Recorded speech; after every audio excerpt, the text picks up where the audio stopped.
ব্রিটেনের প্রধানমন্ত্রী ঋষি সুনাক নির্বাচনী প্রচারণা ও সাফল্যের জন্য হিন্দুত্ববাদ ও হিন্দু বিশ্বাসকে গুরুত্ব দিয়েছেন।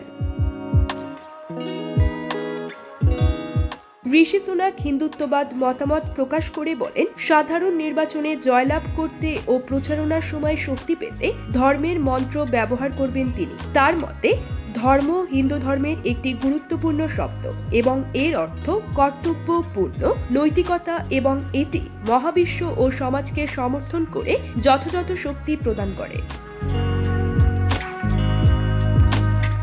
মিস্টার সুনাক 2022 সালে যুক্তরাজ্যের দায়িত্ব নেওয়ার সময় ব্রিটেনের প্রথম অশ্বেতাঙ্গ এবং হিন্দু নেতা হয়েছিলেন।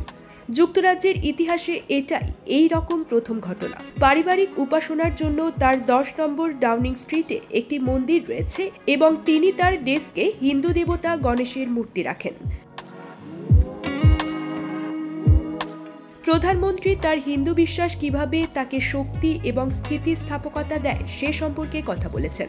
তিনি জানান, রাতে ঘুমাতে যাওয়ার আগে তার মেয়েরা প্রার্থনায় তার পরিবারের সাথে যোগ দেয়। ধর্ম তাদের এই নিয়ম শৃঙ্খলা শিক্ষা দেয়। মিস্টার সুনাক 2022 সালে জানিয়েছিলেন, বিভিন্ন কারণে ধর্ম আমার কাছে গুরুত্বপূর্ণ। আমার জন্য ধর্ম অবশ্যই জীবনের উদ্দেশ্য এবং সফলতা বয়ে আনতে সহায়তা করে। উল্লেখ্য যে যুক্তরাজ্যের প্রধানমন্ত্রী হিসাবে ঋষি সুনাক প্রথম ব্যক্তি যিনি ধর্মকে সামনে নিয়ে এসেছেন রাজনীতির সাথে। যুক্তরাজ্যের ইতিহাস কিংবা ঐতিহ্যের সাথে যা মোটেও খাপ খায় না বলে মনে করেন সমালোচকেরা। সাধারণ নির্বাচনের বৈতরণী পার হতে ধর্মের ব্যবহার সুনাককে তেমন সাহায্য করবে না, বরং হিতে বিপরীত হতে পারে বলে মনে করেন রাজনৈতিক বিশ্লেষকরা। News desk, UKBD time.